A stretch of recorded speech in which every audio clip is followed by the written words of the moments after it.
Cub fans, and welcome to another edition of Cubs on Tap. I am your host tonight, Mr. Ronald Luce has the night off. I'm here with Nick on Tap, Nick _on Tap on the X app. X gon' give it to you. X gon' give it to you. Cubs fall 6-4 tonight. But we got to see some great defense out of PCA out there, and there's a few maybe hidden silver linings. But first, Nick, how you doing tonight, buddy? It's been a long time since I've been on mic with you. Yeah, it has, man. I'm doing good, all things said. It was a flat effort tonight. It was pretty disappointing. But like you said, there was a couple maybe bright spots you want to say, but, we'll get into that. But it's good to get back on the mic with you, man. Yeah, Cubs fall 6-4 tonight. Make sure you're jumping into the comments to share your thoughts. We have thoughts on tonight's game. Cubs fall 6-4. Javier Assad gets to start tonight. Obviously, clearly didn't have it. First one in a while where Javier looked super, super bad. A lot of soft contact out there, I thought. Not the best luck night, or the baseball gods really didn't bless the Cubs per se. But, Nick, what was your overall thought on the game? What did you think was some silver linings to what happened tonight? Yeah, for sure. Like you said, balls just weren't finding holes. The luck just wasn't on our side. But good teams can overcome those types of things. And it just looked like I said, that they came out a little flat. Now with Assad, he definitely struggled. That set the wrong kind of, tone moving forward through the rest of the game. But it's good to see Seiya continue to stay on that hot streak, even though, you got other guys that they're slumping right now. But it's Colorado. I want to see more runs on the freaking board, man. I mean, take advantage of it. It's Colorado. It's the Rockies. What are we doing at this time of the baseball season? Take advantage of these games. And so I'm pretty disappointed overall. But, there's bright spots. The PCA plays were really freaking awesome. And twice the pitcher was tipping the hat out there. So that was pretty cool to see.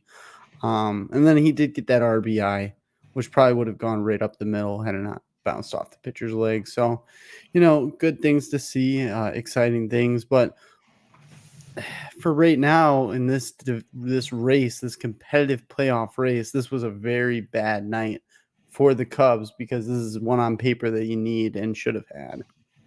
Yeah, in a night that you could chalk up as ground gained on the Phillies, but they missed an opportunity. Brad Mason in the comments here, PCA, that is all. Yeah, he was great tonight.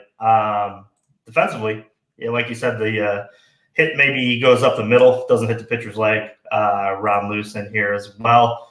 PCA defense makes me feel some type of way. Me too, man. Me too. I watched a lot of South Bend Cubs games over the course of my life, and it's interesting to watch him do these things at the major league level. I'll say this: it's one of those things that I am not surprised at when I watch him play. I don't know if that's a fact that I watched so many games of him in my backyard here, and had the opportunity to see him make one of those plays a week. But yeah, it's one of those situations where I'm not surprised when he runs down a ball in the gap, because you just see him all the time. Just a quick few comments, but I want your thoughts on PCA in just a second. But Melissa, Twitter comments are disabled. Yeah, they are, unfortunately. But you can head over to our YouTube at ontapsportsnet.com or ontapsportsnet on YouTube. Make sure you hit that bell notification. You can join in the conversation. Madrigal was safe, in my opinion. I thought it was close. I thought that was a turning point in the game, too. I thought that was one of those moments where maybe you don't take the extra base at third. How do you feel about that? 100%. No. 100. I'm glad you said it. 100%. You don't do that. You don't make the out at third. It's very basic baseball. And I wanted to get into, I feel like they're being a little too aggressive. Like, there's points in which you feel like you're being a little too aggressive, but for some reason, these replay reviews are not going our way at all. It just felt like we are not getting the benefit of the doubt on these replays. Me and Joey were talking about it the other day. Maybe we need more angles to feel better about this, but the fact is, I thought he was also safe and that it was a good challenge, but don't take that base in that moment. I think there was no outs. So that's poor right there, especially when you need runs and you need runners. So Yeah, I usually like the aggressive play out there. I do enjoy when you can stretch it a little bit, but Bowie had an inexcusable one, I thought, early on in the game, running into an out at second base as well. The base running has kind of been a running theme, I thought, over the course of the last couple, I'd say week or two, and maybe much of the season as well. There's been little blips, but I'll say this: the Cubs are at least aggressive. I know PCA got thrown out at second as well, but I think I want to hone this conversation in just a little bit. Start with Javier Assad. Didn't have it overall. I thought that the Cubs pitching rotation. They actually had the graph on Marquee as well, showing how great they had been over the course of the last handful of starts. I think dating back almost 14, 15 starts. The Cubs starting pitchers have been fairly decent overall. Javier didn't have it tonight. Thought he battled, and I thought he got a little unlucky. The Chris Bryant double, I thought, was one of those swings. One of those things that it happens, right? It's just a seeing eye little flare that finds grass, and then he hit a home run later. So Chris Bryant kills his own team tonight. Yeah, that's definitely baseball. Team. Yeah, his former team. Yeah, it's definitely baseball though. Like you said, as soon as I saw that ball go up, I'm like, that's dropping in. That's 2 runs right there. It's just, it. The narratives just write themselves with baseball. That's why I love it. So you're right, Chris Bryant. He did beat up on us a little bit, but we should be able to overcome those things. But Javier Assad, he did come on a little flat, but I thought that he battled, like you said, and battled well to not fall apart. And in an environment like that, with that altitude, you can end up, giving up a lot more and things can go downhill very quickly. So I thought for the most part, he maintained his composure. Ross pulled him, right when he needed to. I thought that was a good move there. And then guys aren't always going to have it. You got to be picked up, especially in Colorado. I'm a big believer in that. You need to put up a lot of runs in Colorado because, you're getting that opportunity. So it's unfortunate. It really is. Yeah, a lot of great comments in here, Nick. I'll say that the audience tonight is really dropping in, doing a great job. Keep them coming because it helps direct the show. I'm going to show Darren's first. Ross skipped Little League as a kid, went straight to pony ball, so he never learned the simple basics of base running. I think it's a funny comment. It's got one of those good conspiracy right there. I like that. Yeah, it's got one of those comment of the night kind of feelings to it, at least for me. Robert in here too. It's not easy to lose to Colorado. You got 2 missed horrible pitches by 5+ ERA garbage pitchers. Yeah. Tonight was the matchup was in the Cubs' favor, 100%. They throw a guy with a 7 ERA out there. You feel like you should be able to take advantage. The problem was that the Cubs made a lot of base running bonehead plays out there that potentially in a ballpark that is that susceptible to giving up runs and home runs in particular, you just can't do. I feel like, and I think Suddy said it on the broadcast. He said, I think the Cubs almost gave away large rallies in this game by not being smart on the base paths. 100%. And it's a team, we've said it so many times, they cannot afford to do those things. This is a team that has to do every single thing right for things to go well and for them to get, these W's. And it's tough because they've always been somewhat consistent with that.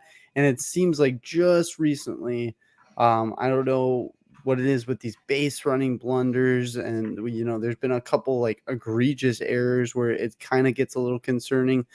They can't be that. They can't even be remotely close to that. They have to be playing very clean baseball every single night to keep themselves in this race. And man, it's tight. It's going to be tight all the way to the end. So these games really matter. Every pitch matters. Every moment matters. So I mean, as it gets closer and closer, it's going to matter even more. So these are nights that you're going to look back and go, that's a missed opportunity for sure.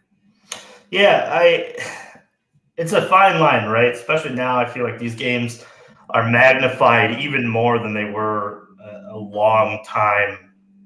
Going back to these games feel so much bigger. I was talking with Ron on this show, I think a couple shows ago, and I had said, I think that this is some of the most meaningful baseball we've seen since 2019, and to go back to those games, like momentum means a lot too.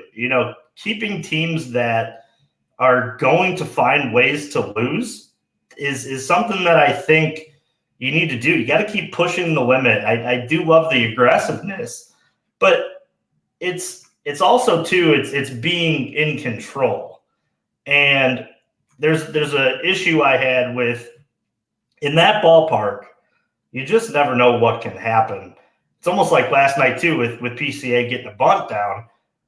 I don't. Yeah, it's fine. I get it. It's his first game and trying to move the runner. A lot of situations come into that, but I just hate giving up outs in that ballpark. It's just not something that I, as a manager, would manage towards. Who knows? Maybe he hits one in the gap or he floats one in and your next guy hits a home run. It's a crooked number, and then you don't have to sweat through the ninth like they did last night. But, yeah, just a lot of frustrating things about today's baseball game. Of course, Milwaukee wins, so I think the Cubs are now 4 back, if I'm not mistaken. But some great comments in here. I'm going to go back even further in a couple of these. Hold on, let me find it because that's how many comments are in here. Scotty, our boy, Madrigal needs to go ahead first to be safe. Yes, I agree with that.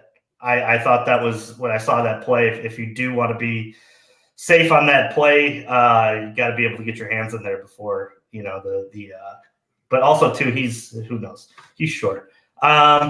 Melissa in here, Palencia should consider taking some speed off his pitches.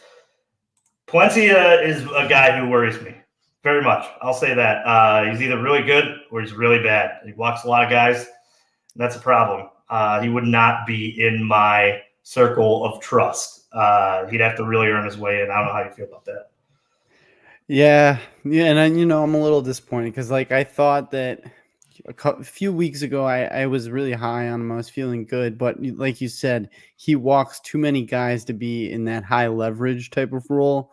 I don't want to see guys like that in that role because walks will kill you. They really will. So when you have a guy with no control, it starts out the inning bad momentum and things. Then you have to go to another guy, bring him into a dirty inning. So, it's better off to keep those high leverage guys, I think, with leader, and I think Julian Mayweather is a name that I've been, comfortable with for sure. So leave it to those guys, but I think the biggest problem is Adbert Alzolay right now on the injured list. It really moves everything around in that bullpen. You're really counting on some guys who have some shaky track records, and that's something that is not what you want going into a stretch run here. And another great comment here. Melissa killing it tonight. I also think pitching Colorado makes it harder. Yes, 1,000%. Much like the Bears, where wide receivers go to die, Colorado is where pitchers go to die. 100%. Great comment here by Robert. Also, love Sutcliffe. He gets as mad as me. He calls out the players. I love it. Me too, man. Me too. I love. There's just something about him, man. That red ass about himself, right? That's like, I don't care what I say. I do this part time. I do the West Coast games, and I'm gonna tell it like it is, man. I do. I enjoy that. I don't know if you enjoyed the broadcast tonight. There's a lot of talk about that on Twitter or the X app. X don't give it to you, as I usually say on this show, but there's a lot of talk about Pat Hughes and Sutcliffe being the battering mates today. Sorry, can't talk. Been on these airwaves all day today. I don't know if you noticed, I was on Bears on Tap earlier today, and That's painful. tonight as well. Yeah, man. I mean, the thing is with that, it's tough, because overall, I think ultimately, like, they're gonna get there, but you know,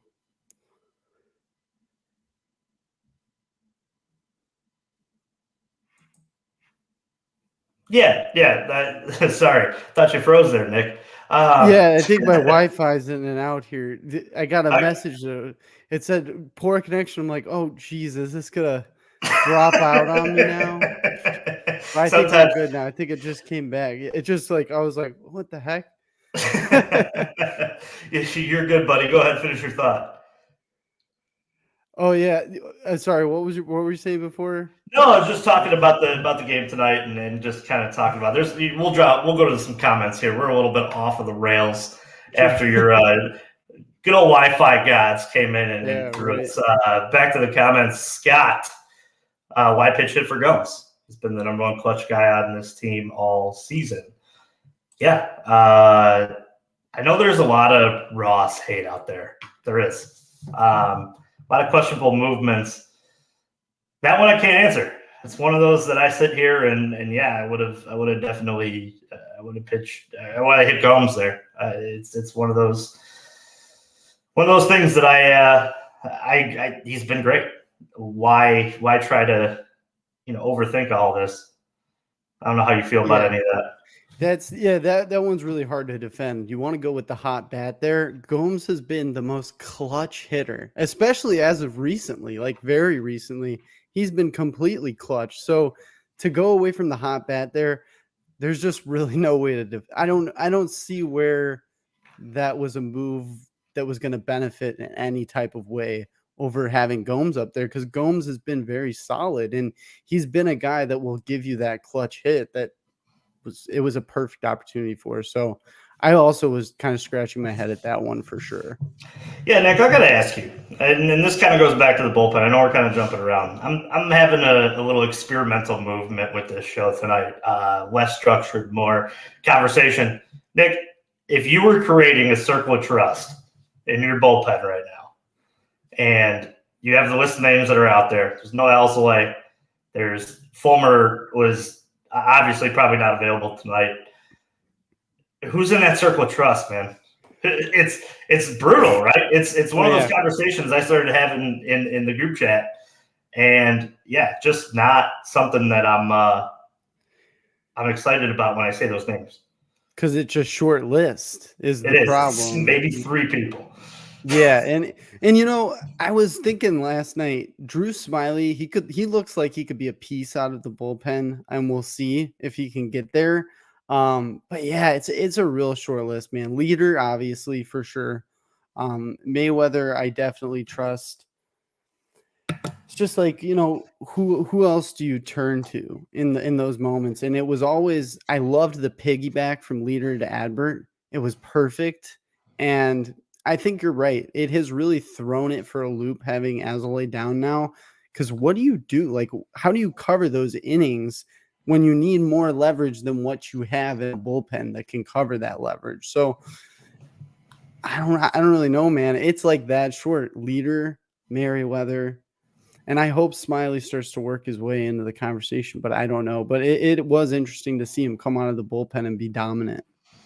Yeah, and that's why they lose games like tonight, right? Because you can cover it up when your starter can go 6, 7, 8 innings every now and then, when they're getting these Justin Steele kind of starts.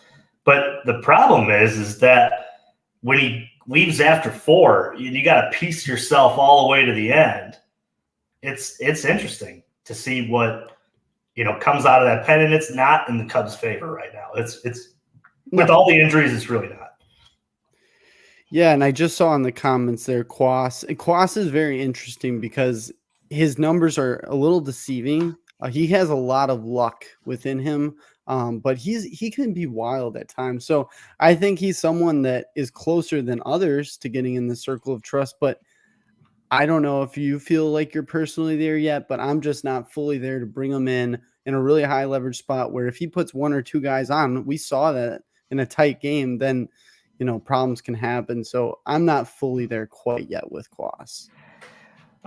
Real quick to the comments, going to answer a question from Filmmaker 12. Didn't catch tonight's game, saw the final score. How the fuck did the Cubs lose this game? Well, Filmmaker 12 ran into some outs. They got a 2-run quick early, some soft base hits from the Rockies in that big ballpark, followed by a Chris Bryant homer. They added on an insurance run, and the Cubs just couldn't muster anything up against pitchers with 5+ ERAs tonight. That's pretty much the synopsis of tonight's game. One other funny comment in here from our boy Hank, Rockies catcher Elias Diaz holding the ball at every pitch 6 to 8 inches off the plate. Then he added in later. Umpire, hold on one second. The umpire called it a ball. Dude, move on. Facts. Total facts. Don't get it. It annoyed me a little bit tonight too. I will say this: I very much enjoyed watching the Cubs game tonight, though, and that's because of the comment earlier. Rick Sutcliffe, man, what a beauty! What an absolute beauty! Yes, exactly. And I was so excited as well to hear that Pat Hughes was going to be on there tonight as well, because I was like, I know I get to watch the full game. I get to sit on the couch, relax. I want to hear Pat. And I don't have to be in my car. And that's a beautiful thing because Pat is an amazing. I've been listening to him since I was a little kid. And I'm sure, you've been listening to him for a long time as well. So it's cool to see him on. And with Rick, it's an interesting little dynamic duo they got there. But like you said earlier, Rick Sutcliffe, he's just really natural. And that's what he doesn't feel like a guy up there, trying to just be the same old vanilla analyst. He says exactly how it is, and he kind of gives you that fan fire that makes you go, yeah, there's that passion that I want personally from the booth. I like that. I don't know about you, but I like when the booth gives a little bit of, home team kind of fire and fury, because, you listen to them like a long time. So you want their fire behind it. You don't just want them going their job and just doing things because they have to do it. Yeah, no, I think Suddy brings an interesting dynamic to the ballpark and into the broadcast. And obviously Pat Hughes is a legend, living legend, one of the most famous voices in sports today. Nick, were there any positives from tonight's game? And if there were, first of all, there was a positive. Sorry, we're missing a topic that I had written down here. PCA, I want your initial reaction on his debut, his first start, not his debut, but clearly his first full game out there in center field. Made a couple dazzling plays, and then obviously had the RBI. But I do want your Pico Armstrong takes from tonight. Yeah, I'm super excited about him. Obviously he just came up. Was his first full game. He really flashed the leather out there, man. That was awesome to see. Obviously we're used to some great center field play this year, but that was really cool to see. To be that composed in that moment and make those two catches were really a great thing. Obviously the plate, I think he went 0 for tonight, but he did have that RBI. So I'm just excited to see what he's going to do. I think Ross had mentioned, they're not going to be developing players or something along those lines. Obviously, this is about winning and winning right now if you're going to be in it. But I'm excited to see what he comes up, and he already looks pretty comfortable, like I said, with those catches out there, and to just be composed like that in a big league stadium and a big league, start like that. It was really cool to see. So I'm excited.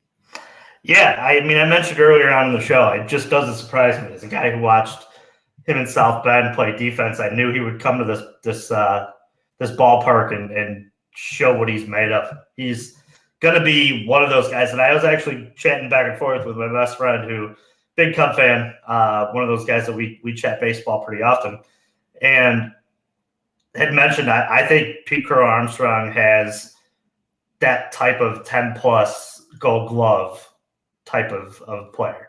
There's not very many who have done it in center field and won 10 plus. Hopefully the bat develops at a rate where he'll play enough games to qualify. I will say this, that obviously he's still searching for that first major league hit, but his bat's very raw. I think that there's a lot to work on with that. He's never going to kill you defensively, and he can steal some bases. He's got a lot of speed, but yeah, he's going to have to be more selective at the plate and make sure that like when there's balls down the middle, that he's taking advantage of it, because he's got a lot of power, but I really want him to turn into that gap to gap kind of hitter. He's got a lot of isolated power, but I would just love to see him, develop into a gap guy, because I mean his doubles are triples at that point. So, but Nick, I think we're getting to the point in this show at the 25-minute. It was a little bit over the 25-minute mark, where we're going to kind of transition out of tonight's game. But first, make sure that you get your final thoughts on tonight's game. The floor is yours, my friend. Yeah, my final thoughts are there was a lot more that I thought could have been there. Offensively, obviously. Pitching-wise, I'm a little nervous with the bullpen for sure. This game did not help calm those nerves. But we're going to keep moving on, and hopefully things improve. Yeah. I mean, it's not the situation they want to be in. I'll say that. You're kind of hoping to take all three of these against the Rockies team that essentially, with a couple weeks left, is just trying to get to the end. I bet you those guys in that dugout have already booked their travel plans for the offseason, are looking forward to some rest and recuperation on their end. Before we transition into tomorrow's pregame show, or tonight's, pregame for tomorrow, couple comments, some fun ones. First, from Hank: Sutcliffe is my drunk uncle. 2 to 3 drinks, funny and chill. 5 to 7, breaking lamps and swearing at the dog. Yeah, I've been there. Sorry to say it, I just became an uncle as of recently, and you are describing me, my friend, as of tonight too. I'll tell you that I had some moments where I saved some glasses. I'll say that, from going through my wall. Want to make sure I get my security deposit back when I do move out of this place. Scott, adding on to that, Sut gives Harry vibes. Love every game he calls. Me too, man. Me too. And let's get into maybe some analytical stuff from Scott here. Tonight's defensive lineup is the best defense the Major League Baseball has ever had. Yeah, I mean, there's an argument to be made there. That's the strongest up the middle I think I've maybe ever seen a Cubs team defensively. So yeah, that's it's an interesting thought. And just to add in 2 more here before we move on to the if the Cubs choke and don't make the playoffs, David Loss is out and Girardi is in. David Ross, I don't know. Girardi, David Loss, I'm out on. I'm just not a Girardi guy.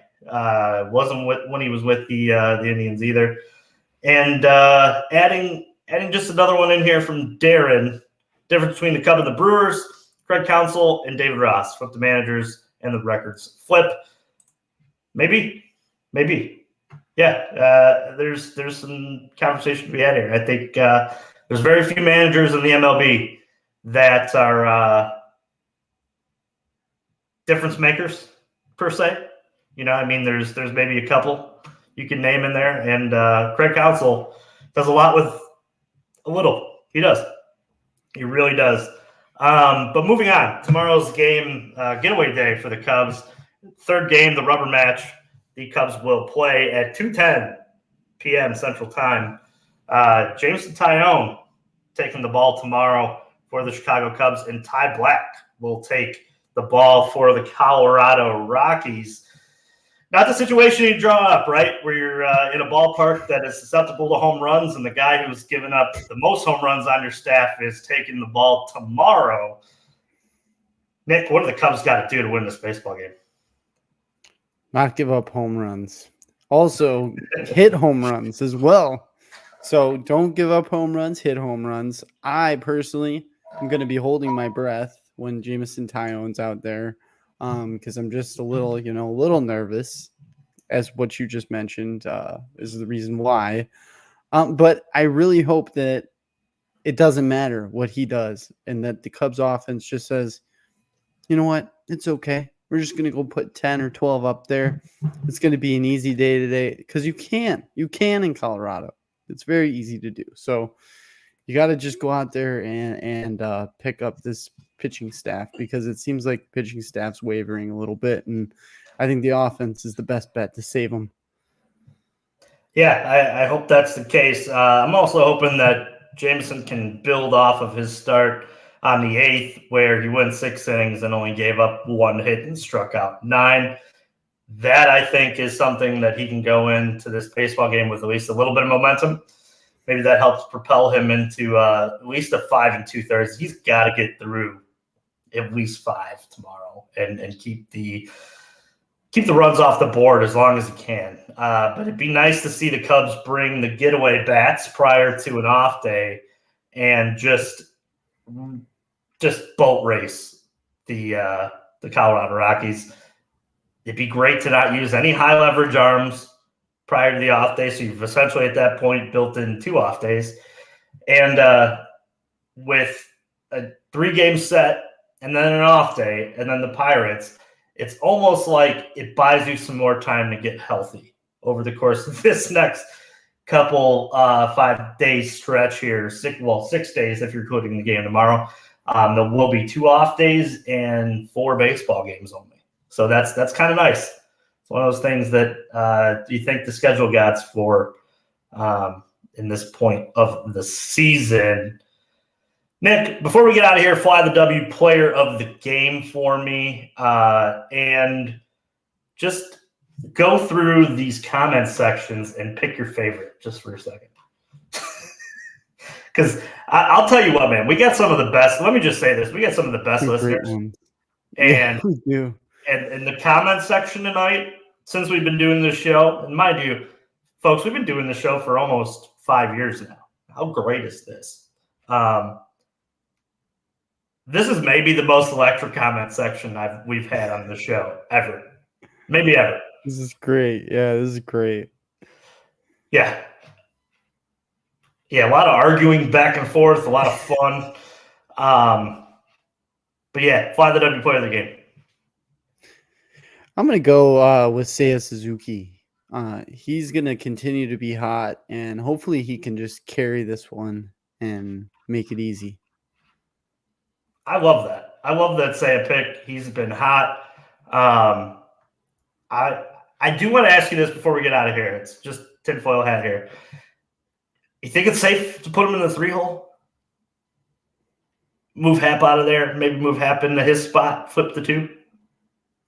Yeah, I think that's definitely something you could think about doing. They're never going to do it, but yeah, I think Seiya's really gotten to the point where he could be comfortable at any place you put him because I think he found his mojo, is what it seems like consistently, that he has his mojo back, and I'm very happy about that. So I consistently go with him as my fly the W player. I love it. I think this is my favorite comment of tonight. Robert here, the Brewers would be 10 under if David Loss was their manager. I think just tinfoil hat here. The Cubs should send, if this is the case, I know some people feel this way, the Cubs should send David Ross over there for the final 2 weeks of the season here, and we'll see where we end up here. What do you think? Yeah, I mean, it's like a wife swap, manager swap. Here we go. Do a manager swap show. And Darren just throwing gas, pun intended. Good show, guys, but I'm out. Too many gas station tacos. Got to go take a Ross. Man, that's my comment of the night. Heard a lot of David Ross hate tonight. I'll say that. There's a lot of David Ross hate. I will say this in his defense: it's a difficult ocean to navigate right now with the injuries out of the bullpen, and I'll say this: it's probably already very difficult to manage in that ballpark in general. I wouldn't want to be there. It seems like there's no run amount that is ever safe, right? When you go in there. But hopefully the Cubs go in there, win tomorrow, win 2 out of 3, and we can move on and then welcome, head out to Arizona and take hopefully all 3 of those. How awesome would that be? It'd be great. And I think Pat had mentioned it on the broadcast. They'll miss Gallen because he pitches tomorrow, and I think they miss Merrill Kelly too. So that's 2 pluses. We'll take that. Absolutely. But when we get out of here right now, just want to let you guys know this was great tonight. Thank you for everybody for listening. Thank you for jumping in the comments. Cubs on Tap is presented by On Tap Sportsnet. We are one of 2 Chicago Cubs podcasts on this network. Make sure you're heading over to the Dinger Boys on Monday, checking them out. They do a great job on Monday doing an all-encompassing show about what's going on weekly. They do a great job of breaking down and giving their thoughts regarding what is best for the Cubs. Make sure you're heading over to them at the Dinger Boys and checking them out. Bulls, Bears, gross. Hawks about to get started. Bulls about to get started. And Nick, we know it. You know it. Everyone knows it. Everyone's got them. Those White Sox fans too, man. They had a doubleheader today. I think they split it, but who cares because their season is over and they are in the Chris Getz era. But make sure you're sending all your friends the Sox on Tap. They're doing a great job of breaking it down, doing a great job of being real. I think that's something that is falling on the wayside in sports media these days. And the On Tap Sports Network tries its best to be the fan and for the fan. Make sure you're heading over to www.ontapsportsnet.com for all your sports and literature needs. And you can find us Spotify, Apple Podcasts, you name it, wherever you find your podcasts, we are there. Check out the On Tap Sports Network and become a Crack'em crew. Nick, these are always fun, man. I love getting on these. Unfortunately, it's not the outcome that we wished for. Cubs drop the second game of the series 6-4. But tomorrow is always another day. And the great thing about tomorrow, Nick, is another day. It's another Cubs game.